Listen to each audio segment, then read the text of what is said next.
Mr. President, Mr. Commissioner, dear colleagues, it's emotionally understandable that the right side of the House is frustrated after the Spanish elections.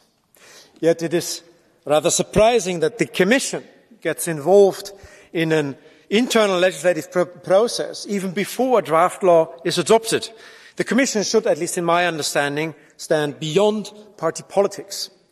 But more importantly, the amnesty law has nothing to do with EU law.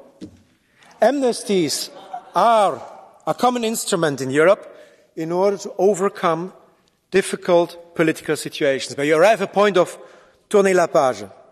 Whether or not they are used is a highly political and sensitive matter closely linked to the national specificities, something that politically is hard to judge by outsiders in the European Union, including Germans such as me.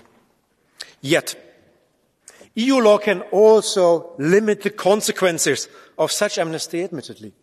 Namely in two cases.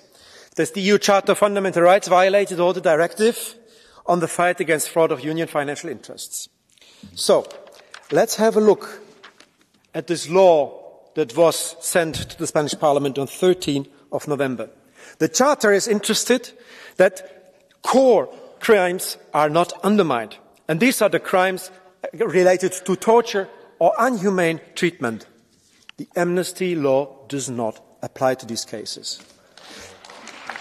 There is the just mentioned directive on the union financial interests, Article 2 of this law. The amnesty law does not apply to offences against financial interests of the European Union.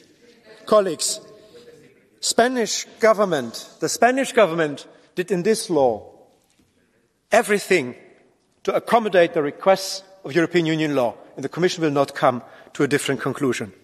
What remains is a political question, whether the amnesty is a way to find out the situation in Spain or not. And that is what is to be debated, but it's the Spanish Parliament to debate this, and not the European one. Thank you. Paldies. Nākamajā vārds Izskuna Bilbao Barandikas kundze. Thank you very much. Now, Ms. Bilbao Barandica.